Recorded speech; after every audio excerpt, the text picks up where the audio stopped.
warm welcome to our session on football presentation and sports journalism, technology-driven changes. Of course, we're talking about a field that is intrinsically dynamic in nature, but there have been a lot of changes that have forced their way, courtesy the COVID-19 pandemic, and we'll be touching upon them as well. And for that very purpose, we've got Sid Kohli, sports broadcaster and chief executive, Decipher. We also have Ranjit Bhati, Senior Director, South Asia, LiveView. So warm welcome to both of you. Starting with you, Sid. Now, you've been a sports broadcaster for such a long time and you've seen this industry from close quarters.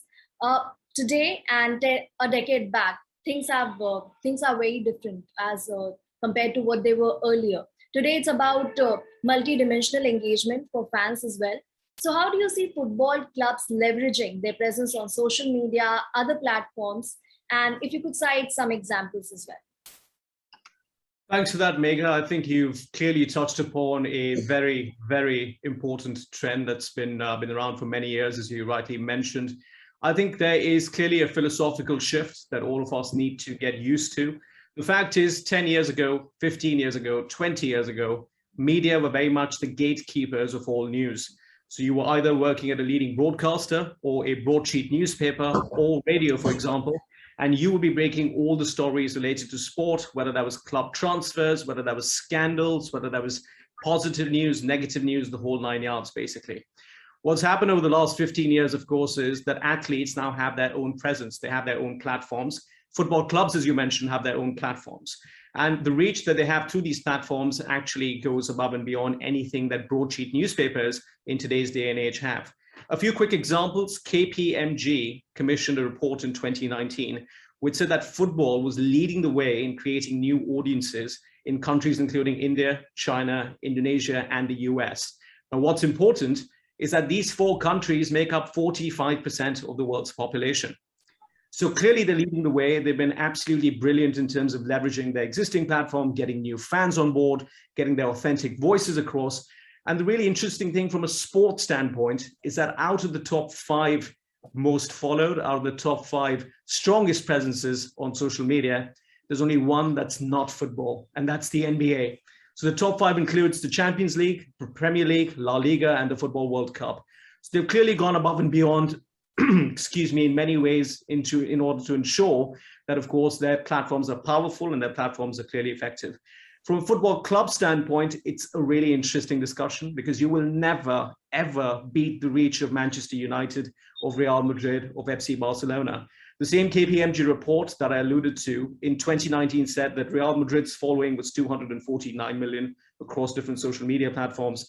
Barcelona was just behind with 246 million. And of course, predictably so, Man United were third with 130 million. Now, those numbers, of course, have increased exponentially. Well, maybe not exponentially, but increased considerably in the last 2 years, which is well worth noting. However, beyond the premises of just impressions and reach, if you're talking about engagement, and if you're talking about organic engagement, there's one European club that leads the way very clearly. And now for all the diehard European football fans in the audience, they might know about this, but others might still be surprised. It's actually AS Roma, the Italian club. They actually have a channel that gets the most engaged, well, the most organic engagement, so to say. They have different handles for different regions, different languages, different dialects. They've won multiple awards, of course, and being a small club compared to, I shouldn't say small club, actually, a smaller club for any AS Roma fans out there, smaller compared to Real Madrid, Barcelona, and Man United. What they've done is tremendous given their reach. And again, just for the benefit of the audience, if you want to talk about the power clubs have, one quick example is the news that's dominated proceedings for the last few weeks. Cristiano Ronaldo, of course, returning to Manchester United.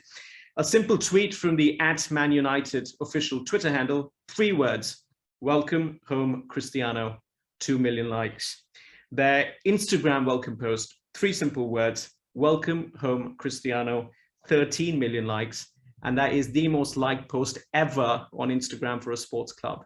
That's just to give you a sense of where clubs are. If you want to talk about athletes, one final example from me, Leo Messi with his own announcement post after joining Paris Saint-Germain over the summer, 22 million likes. So begs the question, who's got the power? Is it the athletes or is it the clubs? Just three simple letters, CR7, and there the magic unfolds. But a quick question on AS Roma. What do you attribute this huge, enormous engagement to? I think clever recruitment. I think the people who they have behind the scenes are fantastic. It's an excellent team. I think their English version, AS Roma, of course, are a Serie A club, an Italian club. They have their own Italian content. But what really brought them to the forefront was their English content, which just makes one think. The fact is that there were some decisions made behind the board, behind the scenes, whereby they empowered the staff to be authentic, to have their own voice, to fearlessly put content out there that they would find engaging. And I think the one word that describes AS Roma compared to the other clubs is refreshing. AS Roma's content was so refreshing compared to the formulaic content people saw from much bigger clubs, which went through multiple levels of approval before any tweet was sort of sent or went live, that I think it became very unhinged, in a way, in a positive way, not in a negative way. And equally so, I think one thing that's very clear with AS Roma is the voice that they've taken. The voice they've taken is almost like that of a friend, almost like that of a fan, which is so different to these corporate behemoths that, of course, have alienated fans over the last few years, none more so with the European Super League, which is a whole different discussion, which we can get into. But I think the fact is AS Roma have been fearless, they've been authentic, and they've been consistent. I'm sure so many clubs are taking notes. They're jotting down all the points that you've just made. But talking about from a fan's perspective, from broadcasters' perspective, 24/7 access to information. How do you see football journalism evolving from here on? Yeah, that's a very good question, simply because football journalism is not just evolving. I think the entire industry is changing contingent on consumption patterns. A quick example would be, when I started out in the industry and, when others started out much before me, a sports journalist was someone who went to the press box during a match. You sort of watched the match, you created a match report, you filed it from the stadium. For example, it would be published the next day, contingent on approval from your editor. You would go to press conferences, you would ask managers and teammates questions. And if you got into broadcasting, you would do live hits from stadiums, you would do sit-down interviews, etc., the whole 9 yards. Why that was really important was that not everyone could end up at the stadium to watch the match. Not everyone could watch the match on TV. So they had a few select, favorite journalists who they would like to read in the next day's newspaper to tell them what happened when Man United took on Chelsea at Stamford Bridge. Why was the scoreline 3-1? Why did Lampard score twice, etc., etc. That was back then. Today, you don't really need to watch the match on TV because here in the UK, for example, both Sky Sports and BT Sport upload highlights of the match on their official YouTube channels within 30 minutes of the final whistle. So if I'm a football fan and if I've missed the match, I don't need to wait for tomorrow's newspaper to make up my mind, listening to someone else's thoughts. I can simply go onto YouTube, watch the match highlights myself, make up my own mind. I can decide whether Lampard was the best player on the pitch or not. This, of course, goes back to when Lampard was a Chelsea player. So, of course, a modern-day example would be Mason Mount or Kai Havertz, but you get the point. The fact of the matter is that a lot of content now has become democratized. Appointment TV no longer exists the way it did. A UK-based example would be the BBC's Match of the Day. So it's an institution in British television. The entire country loves it. The fact is Saturday nights were meant for Match of the Day, but you don't really need that anymore because you can watch it on your phone 30 minutes after the last or the final whistle, for example. So I think consumption patterns have changed a lot, which of course has a knock-on effect on football journalism. Football journalism needs to evolve. It can no longer be match reports. It can no longer be factual descriptions of what happened through the use of clever language. It needs to be a lot more insightful. It needs to be, in my opinion at least, based on the legalities of sport, based on the finances behind the sport, based on the business behind the sport. Those are things that normal journalists, and I'm not being disrespectful when I say normal journalists, I mean non-specialized journalists would not have too much insight on. So more specialized reporting into what is financial fair play, what is UEFA club licensing, why do we look at Qatar with optimism as well, but also skepticism at some points? Those are the kind of things that I think football journalism should embrace, because that's going to be the key differentiator. You cannot compete purely on content anymore.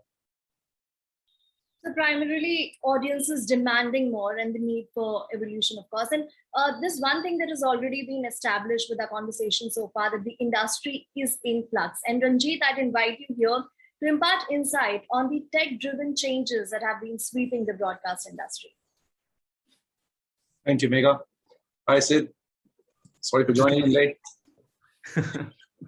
So, good question, Megha. So traditionally what we've seen is the way the games are being produced or are being covered from the from the field is you send your camera crew, you send your OB vans. You may sometimes you even set up your own studio at the stadium itself. So this is generally how it was done traditionally. And then now with the pandemic, of course, there's a big change, because you don't want many people traveling, and people are avoiding the travel as well. So we see a big change in the entire broadcast segment, for that matter, not just sports. But yes, live sports, of course, there has been a massive change. The biggest change that we talk about is basically the move to REMI, or we call it as a remote production workflows. So before pandemic, like I said, there was we've seen that there's a significant growth in the use of live view technology for remote production, and given that the inherent suitability of our solutions and IP-based service ecosystem, the pandemic has actually had a major effect, with the whole sector seeing a massive rise in the remote production. So the adoption of remote production has increased due to the pandemic, and especially in live sports. So for example, remote production solutions, which is like live use solutions, have enabled the sports organizations to meet social distancing regulations, by sending fewer people on site, and by significantly cutting down the production costs. So this is one aspect. And then also we believe that remote production will remain a dynamic trend in sports production long after even the pandemic fades away. So we hope the pandemic fades away in a year or two, but definitely even after that, because of the advantages that we see especially in the turnaround time, in cutting the production costs, I see that REMI or remote production will stay in the long term. Also, organizations have realized that such benefits are definitely possible, because there was reluctancy first for people to actually adopt remote production, but now, because they had no option, they've gone ahead and adopted it, and they've tried it, and now they're feeling more confident that it's a more reliable solution for high quality sports production. What we've also seen is the introduction of, not introduction because cloud was always there, but it's more adoption of the cloud technology. So now, people, the crew basically, first of all, they didn't have to travel now, but they still have to travel to their own home studio or at-home production studio. But now they don't even have to travel to the studio. So even if the team lives around Mumbai, they don't have to go to, let's say, the main studio or the office, as you call it in layman's language. They can stay at their home, and probably people across geographies can now access the cloud. The tools are all put up on the cloud, and our job as LiveView is to stream, is to get the bandwidth to be able to stream to the cloud, and from the cloud the entire production is done and then played out. So that's the other change that is coming to play. Ranjit, changes notwithstanding, the emphasis still has been on unique user experience, viewer experience. What goes into ensuring that in present times? Sorry, can you repeat the question, please? Sure. Unique user or viewer experience, how do you ensure that remains a constant even in these times? So I think in terms of user experience, the best thing would be to provide them more content, more and more live content, so that they look up to coming back to viewing or consuming something new.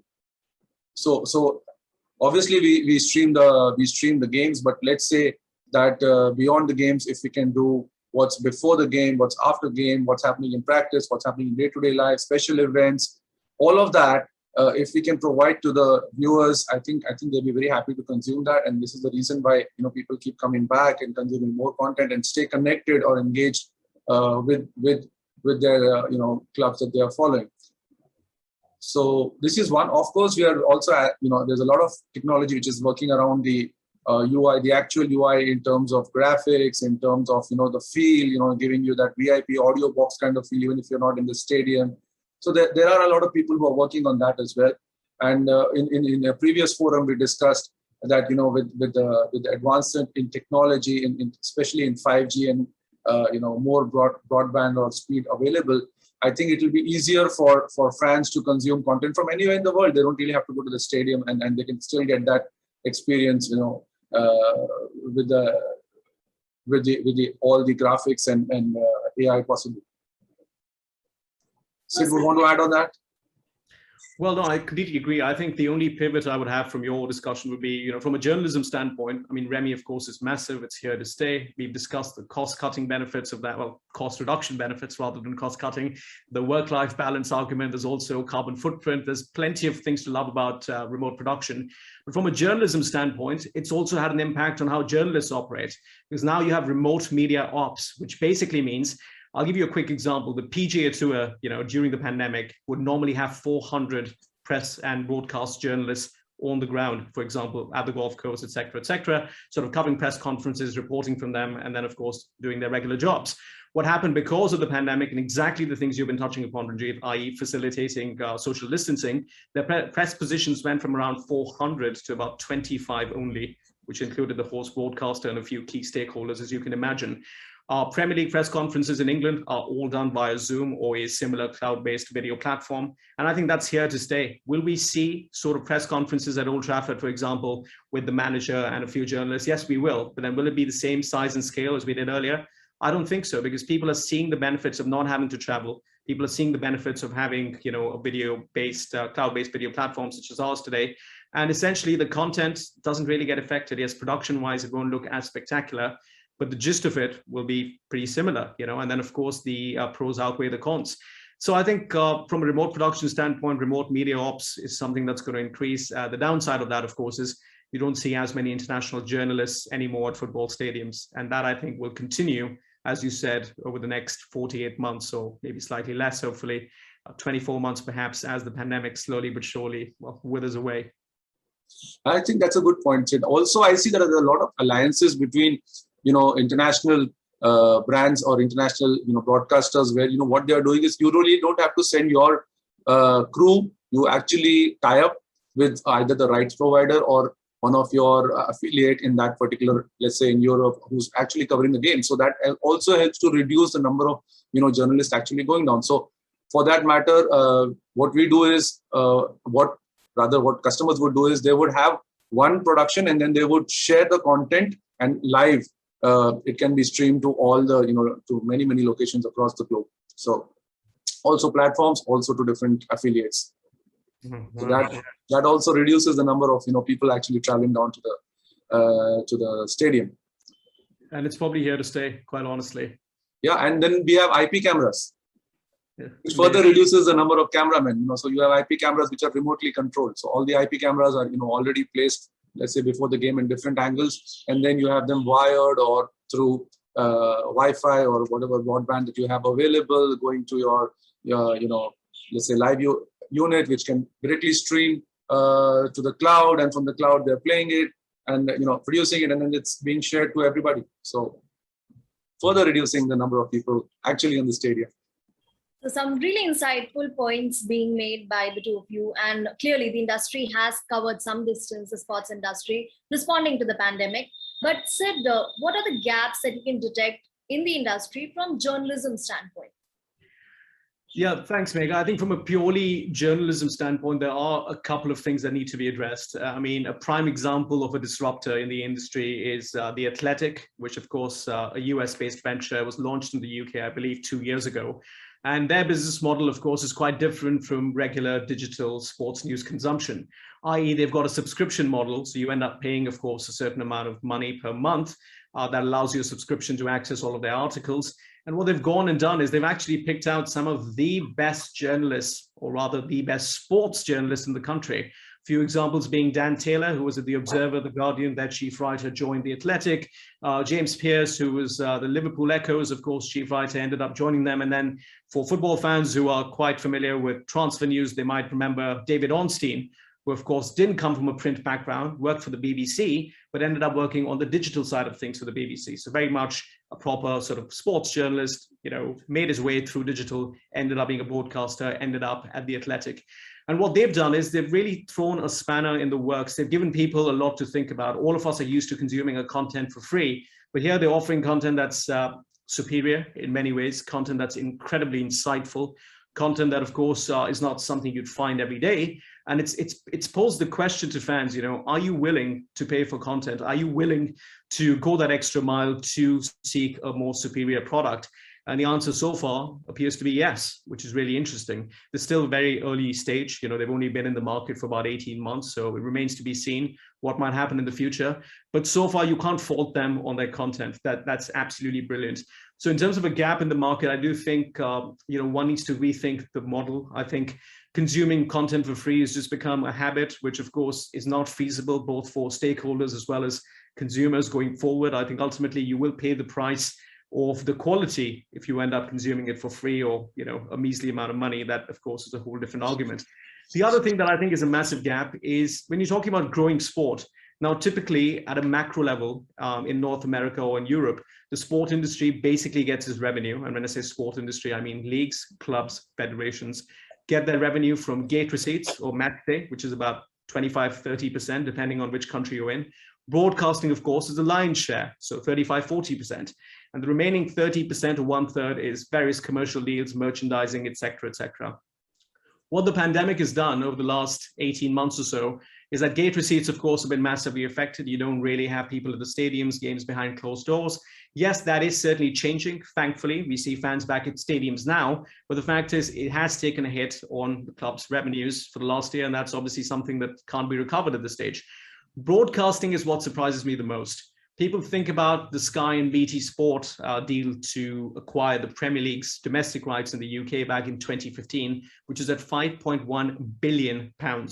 Incredible numbers, of course. And then people thought this would just keep on increasing. And what's happened again in the last year or so is the Bundesliga, Germany's top flight football league, of course, they saw a €200 million reduction in their domestic rights, and they saw a 20% reduction in their international rights. And why this surprises me, of course, is this is at a time where the Bundesliga is arguably at its strongest in terms of a product. It's come such a long way since 10 or 12 years ago. You have a number of young American soccer players, a number of young English players. It's a very exciting league, the highest average goals per game, the highest average attendance figures. It's a spectacular product. And yet you see the broadcasting revenue declining. What's happened in France is even more shocking. So the Ligue 1 or the French Championnat, which is their equivalent of the Bundesliga or the Premier League, saw their rights go from 1.2 billion euros to around 600 or 700 million. So that's a 50% reduction. And I believe it was Canal Plus that came in and with a buyout package or bailout package rather, and ultimately acquired the rights. So what's happened now is I think lots and lots of stakeholders have become privy to the fact that you can't keep going to your existing fan base. You need to grow the sport internationally because that's where the money is. Now the question comes in, where's the gap in journalism? The fact is, regardless of where you go, whichever country you might go to, sports journalism and sports journalists only cater to fans who have an existing understanding of the sport. If you open a newspaper in India or in the UK or in the US, no one's going to explain to you what happened in the NBA or what is the NBA or how someone scores a point in the NBA or why LeBron James is so famous, for example. You basically get the typical press wire release sort of, write up with a few bits and bobs here and there. Unless you know the sport already, you're not going to understand it. It is this knowledge barrier that exists with new fans and new markets that all stakeholders need to act on immediately. I mean, for what it's worth, what we're working on with Decipher is exactly this. It's educating fans in new markets so that you overcome that knowledge barrier and fans in India can become fans of the NBA, can become fans of the NFL, despite the time difference, despite the knowledge barrier, despite the lack of cultural context. And I think that's one to keep an eye on because we clearly won't be the only people in the space in the next few years. And it's indeed very palpable because, like you mentioned, when you mentioned Bundesliga, you also explained what it is equivalent of for those who are not acquainted with the league. But then moving forward, you've touched upon this point in your previous answers as well. But holistically, how do you see COVID-19 pandemic has impacted football journalism in particular? Yeah, I think it goes back to what we were discussing earlier with remote media ops. I think from a journalist standpoint, if you look at a day in the life of a football journalist, has that changed since COVID-19? Yes, it has. You don't travel to stadiums as much. If you're an international broadcaster, for example, much fewer opportunities to go cover matches, much fewer opportunities for interviews. Interviews tend to be socially distanced. So normally as a broadcaster, for example, if you are interviewing a superstar, you want to sit down, you want to shake their hands, look them in the eye, tell them what you plan on doing over the next 20 minutes, establish a bit of a rapport, and then hopefully get some good answers from them.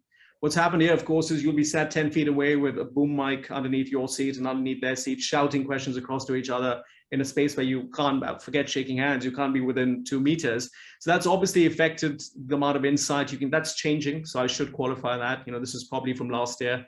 Things are now getting a lot better. But equally so, as I mentioned with the PGA Tour, 400 journalists had the opportunity, if you are a golf fan, for example, to cover a marquee tournament being on the ground.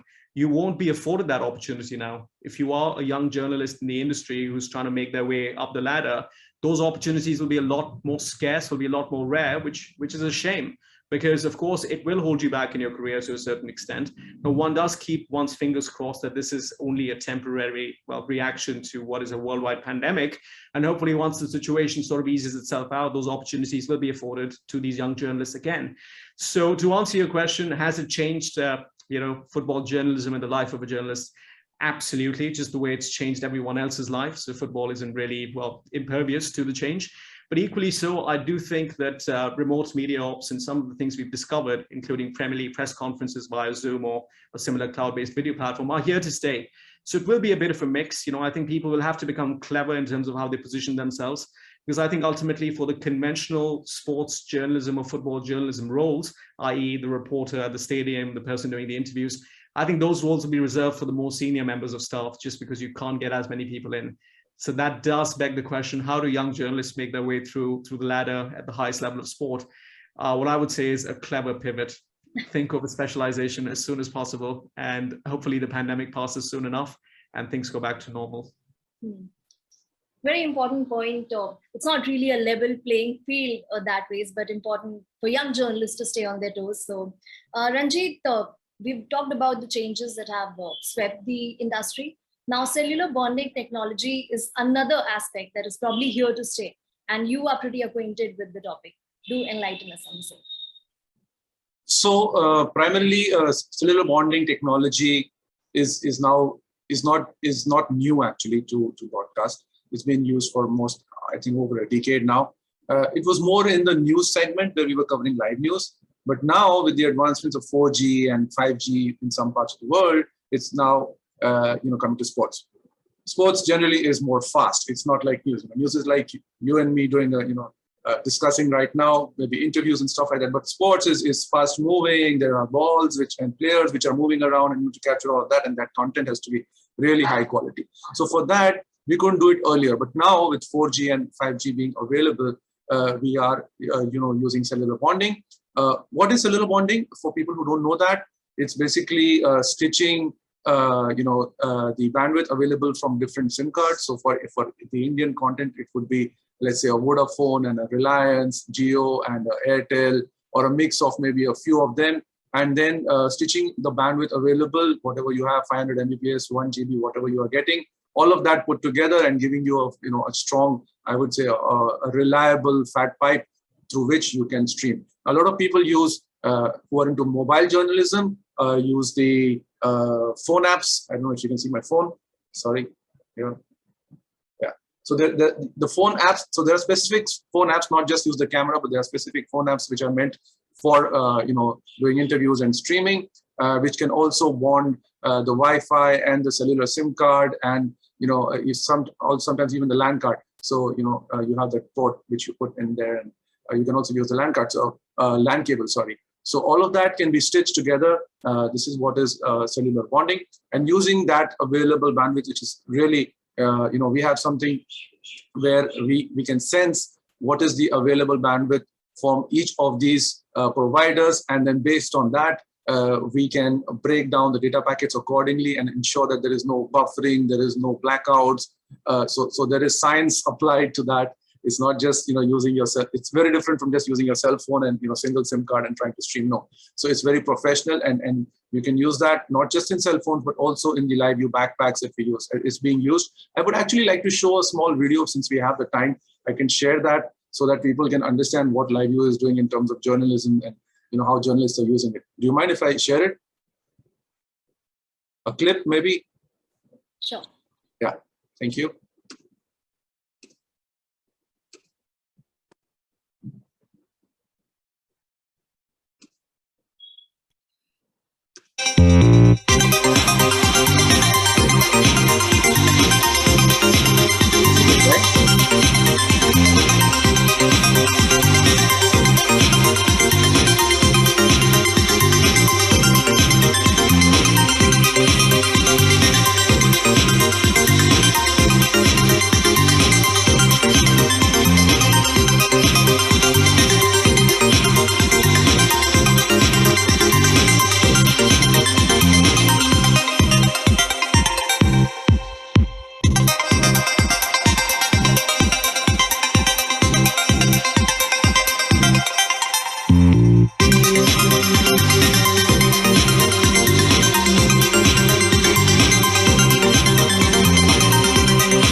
Were you able to see that?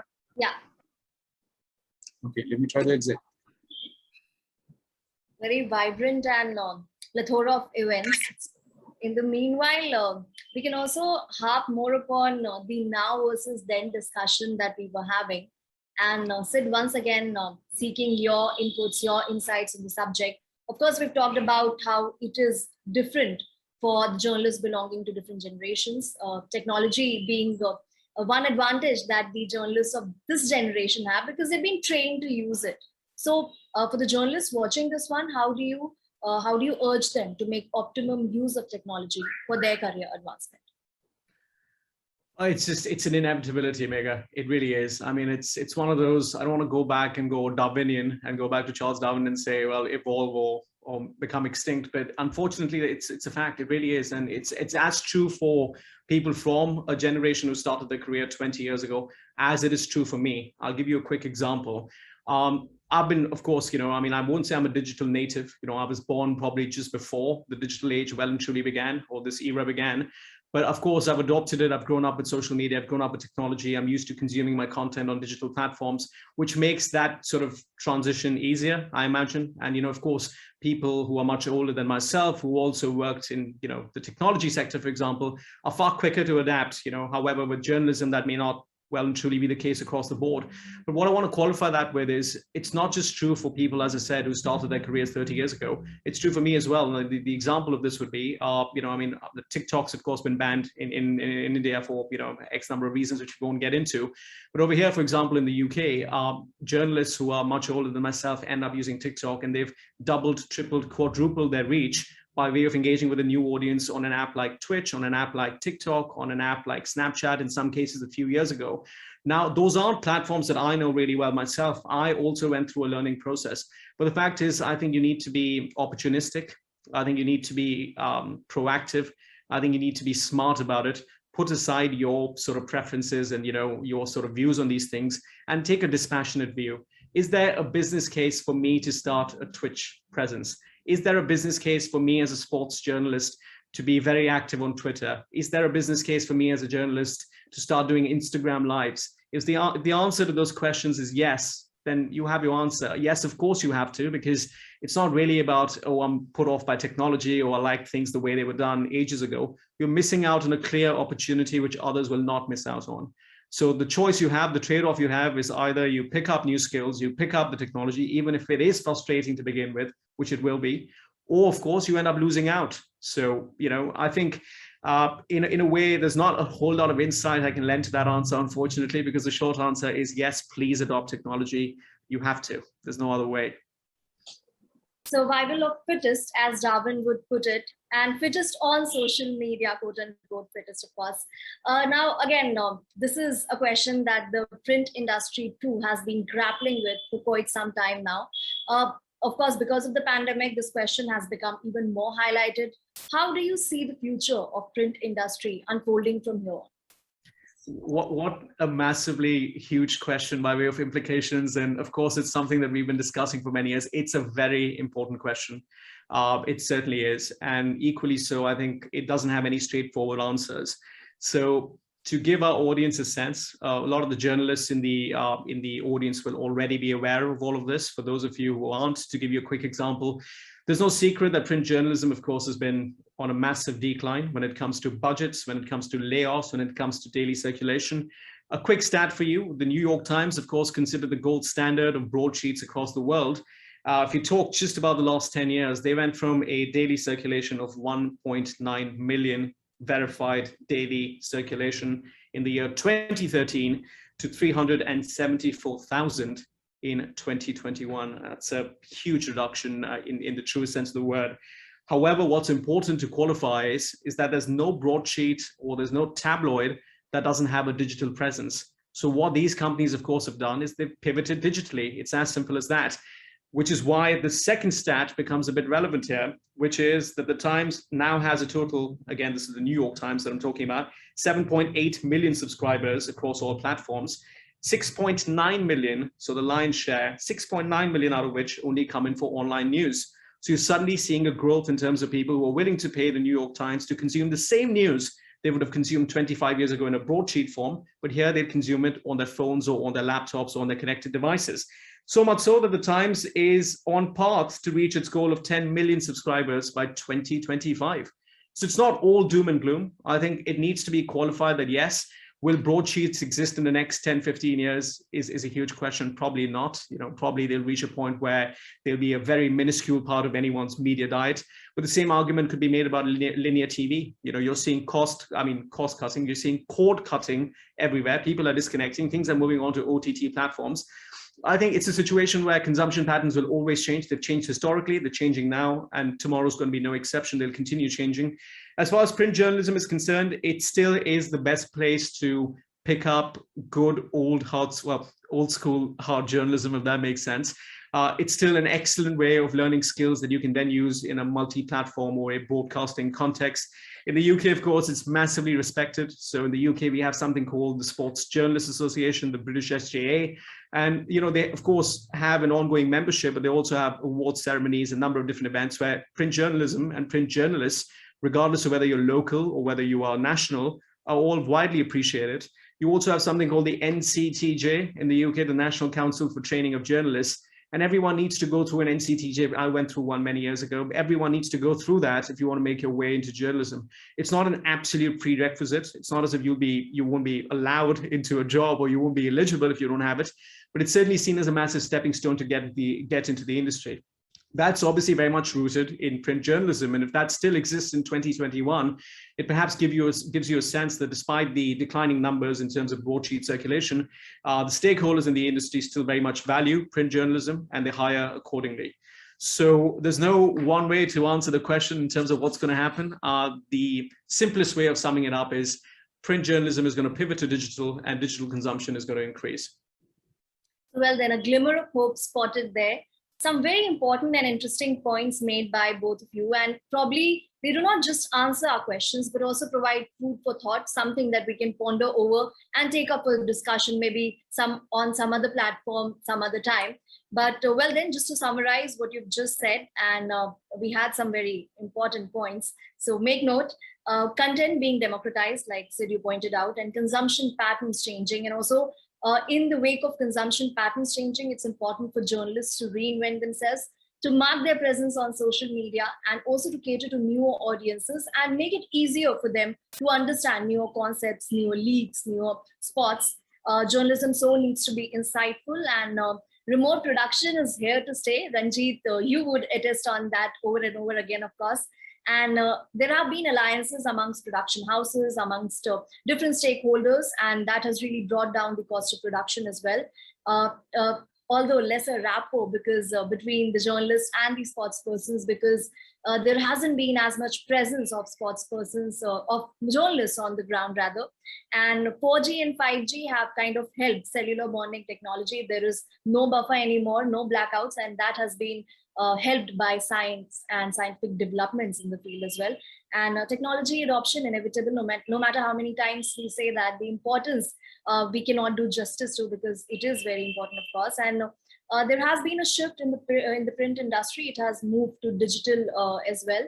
And again, there was some hope that it's not all doom and gloom. Thank you so much, Ranjit. Thank you so much, Sid, for covering all of these points. And it was great speaking to you. Do any closing comments, if any? I just think, like anything, I mean, firstly, fantastic job on summarizing all of that. There was quite a bit that we ended up discussing. But I just think, as I said, just keep an eye, keep your ear close to the ground. Things are changing, things are moving, and the pandemic has only sped those up. So again, I don't think doom and gloom is the right way of looking at anything, including print journalism. I think it's only optimism, but opportunistic optimism. So be smart about what you end up choosing. That's pretty much it. Opportunistic optimism, some alteration there. Ranjit, anything that you would like to add? Yeah, sure. So I know Sid covered a lot of ground, but I would like to add some of the things that, one of the things that Sid said is, that journalists are not going to get, the opportunities or lesser opportunities to travel internationally, which also raises an opportunity for freelancers that they are actually now getting opportunities where, for example, if Sid is based in, let's say, in London, and I need to cover an event in London. So instead of sending my crew out there, I will just reach out to Sid.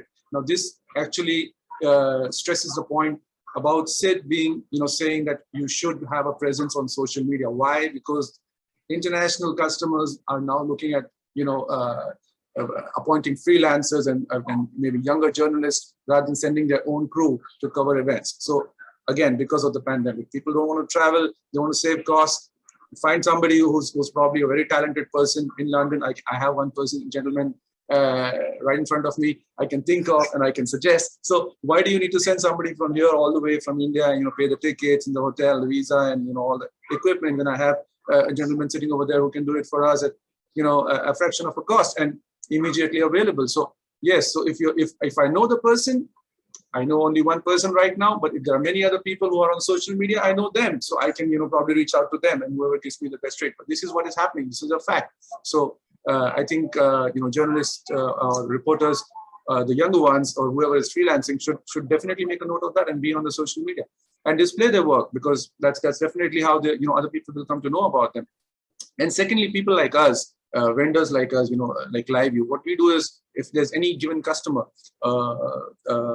who's let's say a LiveU customer, unfortunately there was these blasts in Sri Lanka, in Colombo, a couple of years ago, and then everybody wanted to cover that. So they give us a call and say, do you have somebody who can cover that for us?